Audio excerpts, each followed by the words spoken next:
Breakfast tayo ngayon ng ating pagkain na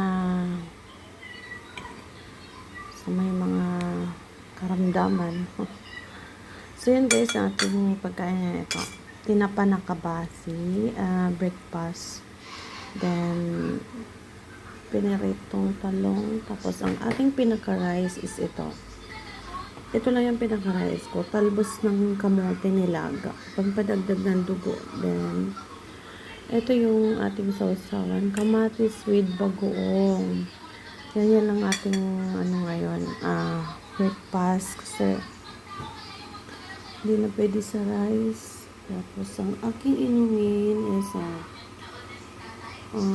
pinakulong tanglad. Yung lemongrass. At saka, luyang dilaw. Yan yung iniinom ko araw-araw. Yung pinaka-panula ko sa aking mga iniinom na yan, kamot. Iniinom ko yung napakadami pa. Yan ang ating iniinom araw-araw. Tapos pagkain ko kasi is bawal na akong kumain ng rice. Yun. Ang kinakain ko yung talbos ng kamote. Pero minsan kumakain ako tinapay. Pero nagsawa na ako sa wheat bread. Then, hash brown, mashed potato, ganon.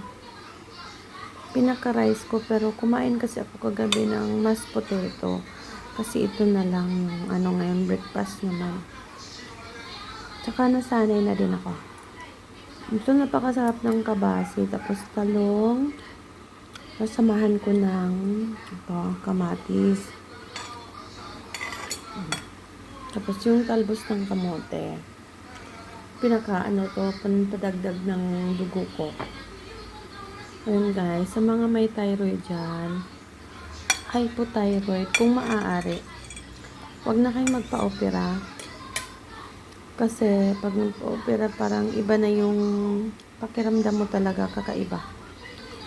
Tapos, na-opera na ako ng thyroid. After naman ng wala pang isang taon, na-operahan ulit ako ng polyps. So, kaya naisip ko na bawal magpa-opera hanggat maaari. Suppose ang pagkain madaming bawal. Kung ano lang yung pwede na pagkain sa akin, yun lang yung sinusunod ko. Mapapansin ko talaga na pumapayat na din ako. Kaya binabawi ko sa gulay. Lahat ng kinakain ko gulay. Tapos prutas naman sa tanghali o sa gabi. Kahit konting tinapay. Yan. Pag hypothyroid ka kasi mahirap huminga. Pero wala na sa akin yun kaso lang mag-maintenance pa din ako. Kaya yun, mag-iingat tayong lahat sa mga may thyroid, hypothyroid dyan, lalo na sa mga bagong opera. Mag-iingat kasi ako nagkasunod-sunod yung opera ko. Pero lumalaban pa rin ako. Huwag kalimutan yung mga nilagang herbal din. Like, luyang dilaw, tapos lemongrass. Tapos bukas naman is dahon ng guyabano, dahon ng bayabas. Yun yung iniinom ko. Everyday yun, basta magkakaiba. Kaya ayan, mag-iingat tayong lahat. Mga mami na mga may sakit. So mag-ingat. Sa walang mga sakit, mag-iingat pa rin kayo. Kasi napakahirap. Kain na po tayo.